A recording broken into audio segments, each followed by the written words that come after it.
साथियों, आज से 30 साल पहले 1991-92 के समय मुझे बुलाया गया अमेरिका के पेंसिल्वानिया प्रांत में स्थित बहुत ही प्रसिद्ध एनेनबर्ग स्कूल ऑफ कम्युनिकेशन में, और वहां पर मेरे साथ 5 अन्य सभी प्रगतिशील सोच के धर्माचार्य भी थे। विश्व के अलग अलग हिस्सों से, अलग अलग संप्रदायों के लोग, और इसी तरह से 5 कम्युनिकेशन जो यूनिवर्सिटीज के वो हैं उनके डीन थे, और 5 बड़े बड़े टीवी चैनल्स के जो कर्ता धर्ता थे, CNN जैसे, वो लोग आए थे। हम 15 थे, 15 और एक्सपर्ट्स उन्होंने लिए। 30 लोगों के बीच में लगातार 5 दिन तक बैठक हुई, और उस बैठक का जो विषय था उसमें था इंफॉर्मेशन सुपर हाईवे। अब ये शब्द भी मेरे लिए, मेरे जैसे के लिए बहुत नया था, और उन्होंने उस समय बात की थी कि एक ज़माना आ रहा है जब इंटरनेट होगा और मोबाइल फ़ोन होंगे, और मोबाइल फ़ोन से आप दुनिया के एक कोने से दूसरे कोने में बात करेंगे, और उसका खर्च भी बहुत ही कम होगा, न के बराबर। हम अपने मन में हंसते रहे कि ये किस दुनिया की बात कर रहे हैं और कब आएगा, कैसे आएगा, क्योंकि उस समय ये सब बातें अकल्पनीय थी। और वो यहाँ तक भी कहते थे कि वीडियो वगैरह भी एक जगह से दूसरी जगह चले जाएंगे, आदि आदि। उस समय जरूर मन में शंका थी, लेकिन धीरे धीरे हमने देखना शुरू किया कि ये जमीन पर अवतरित होता चला गया। सारी दुनिया में एक तरह से इंटरनेट छा गया, ईमेल छा गया। और वो पहले ज़माने में जैसे चिट्ठी लिखने बैठते थे लिफाफा खरीद के या अंतर्देशीय पत्र खरीद करके, वो सब नहीं होता, और लोग सीधे सीधे ईमेल भेजते हैं और सेकंडों में दुनिया के एक कोने से दूसरे कोने में पहुंच जा रहा है, और उसका कोई खर्च भी नहीं होता। उसमें कहीं भी कभी भी आप सुधार कर सकते हैं बड़े आराम से। तो ये सारी चीज़ों को हम बिल्कुल देखते देखते आज इसके इतने अभ्यस्त हो गए कि हमें लग ही नहीं रहा है कि एक बहुत बड़ा बदलाव आया है दुनिया में, बहुत बड़ा। आज इसको कहा जा रहा है इंटरनेट ऑफ थिंग्स, और इसने दुनिया में आम आदमी के लिए, उस समय मैंने 5 दिन के अंत में अपनी शंका जाहिर की थी कि गरीब से गरीब के लिए इसमें क्या होगा इंफॉर्मेशन सुपर हाईवे में। तो लोग सीधे तो जवाब नहीं दे पाए कि कुछ न कुछ तो होगा, शुरुआत होगी तो इसका फायदा नीचे तक जरूर पहुंचेगा। लेकिन अब हम देख रहे हैं कि लोगों के हाथ में मोबाइल फ़ोन आ गए हैं और एंड्रॉयड फ़ोन आ गए हैं, और लोग अपनी बातों को फैला रहे हैं, भेज रहे हैं, एक जगह से दूसरी जगह वीडियो भी कर रहे हैं, और बाकायदे ऐसी ऐसी घटनाएं जिनको हम कभी सोच नहीं सकते थे वो हमें टीवी चैनल के माध्यम से भी और अखबारों के माध्यम से भी मिल जाती है। या सोशल मीडिया इस समय बहुत पावरफुल हो गया, बहुत पावरफुल हो गया। इस तरह की जो एक नई चीज़ पैदा हुई है इंफॉर्मेशन की, कम्युनिकेशन की दुनिया में, ये एक बहुत बड़ा वरदान साबित हो सकता है, बशर्ते इसका उपयोग हो। गरीब से गरीब मजदूर अपनी आवाज़ बुलंद कर सके, जो बेजुबान था सदियों सदियों से, वो अपने आप को संगठित करे इस आवाज़ के माध्यम से, अपने छोटे छोटे चैनल चलाए या और भी कुछ चीज़ें चलाए, व्हाट्सएप ग्रुप चलाए, यूट्यूब चलाए, कोई न कोई चीज़ें इनको सीखना चाहिए, और अपनी दर्द भरी दास्तान, शोषण की व्यथा और इन सारी चीज़ों को उसमें डाल डाल करके एक ऐसा प्रयास करना चाहिए ताकि आने वाले दिनों में ये स्वयं संगठित होना सीख ले। और बार बार मैं ये जोर देता हूँ कि शिक्षित बनो, संगठित हो, संघर्ष करो। ये बाबा साहब अम्बेडकर का नारा था, लेकिन जब ये नारा दिया गया उस समय तो बहुत कठिन लगता था, कैसे हों ये, लेकिन आज संभव है ये।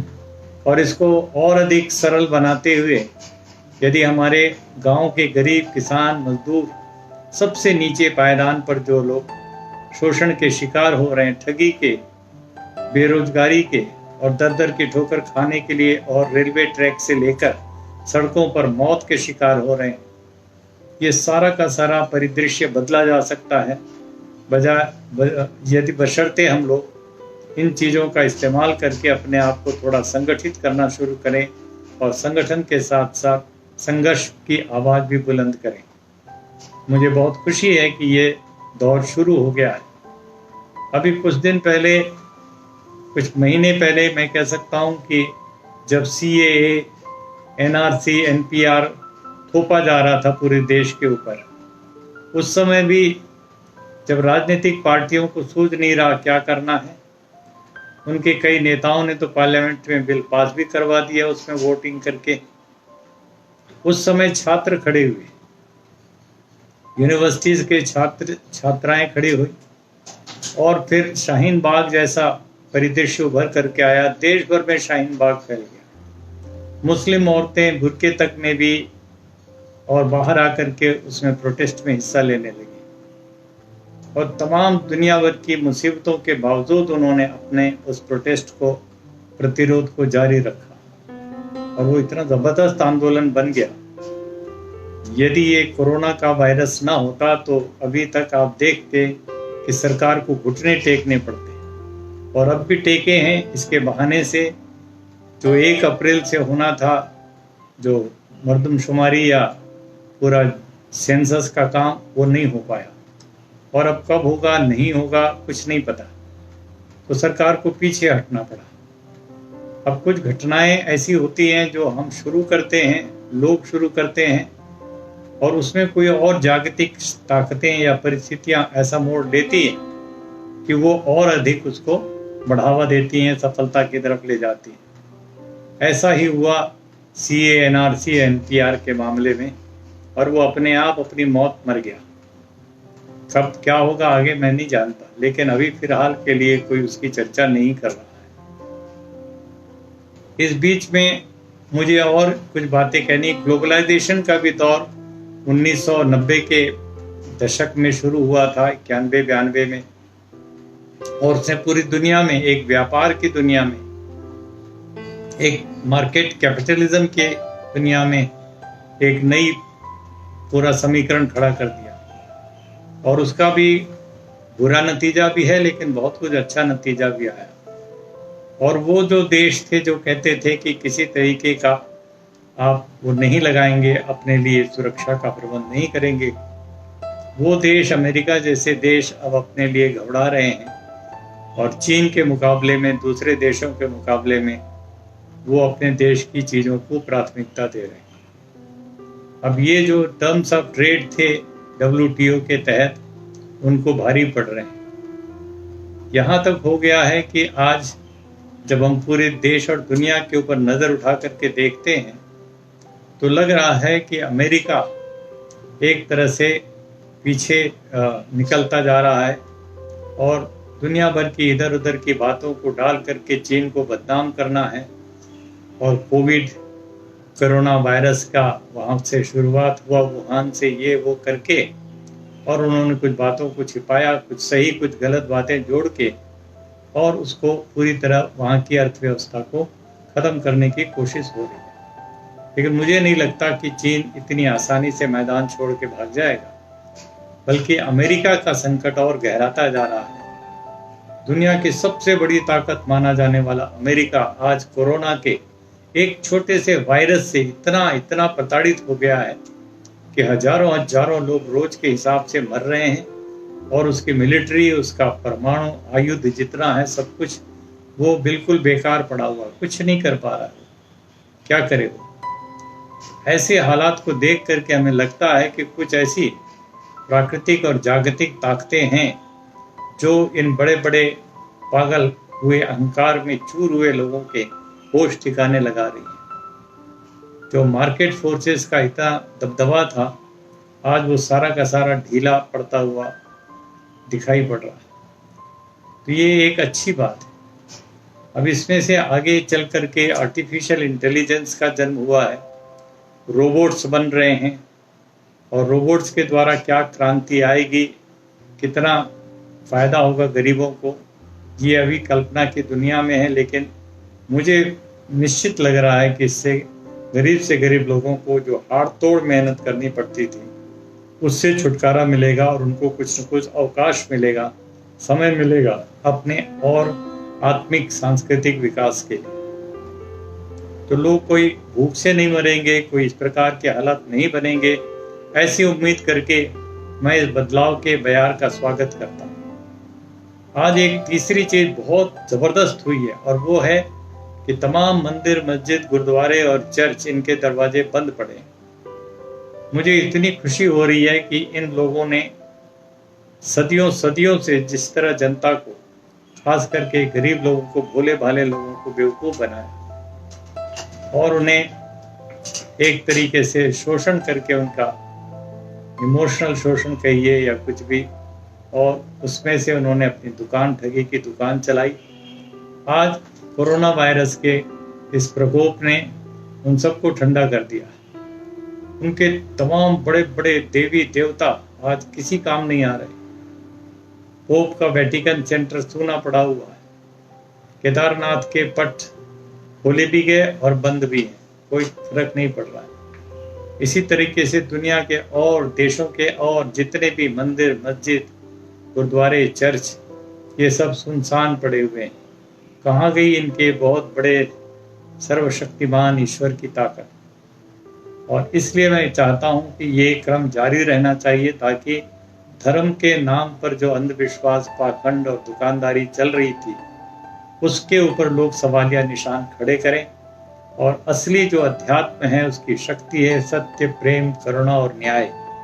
ये है आध्यात्मिक ऊर्जा जो पूरे विश्व में, ब्रह्मांड में व्याप्त, सृष्टि के कण कण में व्याप्त जो आध्यात्मिक ऊर्जा है, जिसको हम ईश्वर की ऊर्जा कहते हैं, परमात्मा, अल्लाह ताला की, गॉड की, वाहिगुरु की, वो हमें अंदर प्राप्त होती है, शरीर के अंदर, मन के, आत्मा में प्राप्त होती है।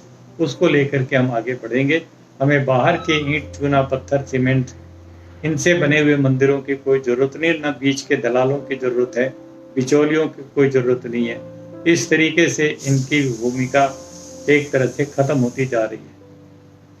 अभी एक समाचार आ रहा है कि कुछ मजदूर जो वापस चले गए हैं यूपी और बिहार, वो लौटना चाहते हैं। करीब 1 लाख के लगभग लोग हरियाणा में वापस आएंगे करके हरियाणा सरकार ने घोषणा की है, लेकिन 8 लाख से अधिक तो अभी भी जाने के लिए तैयार बैठे हुए।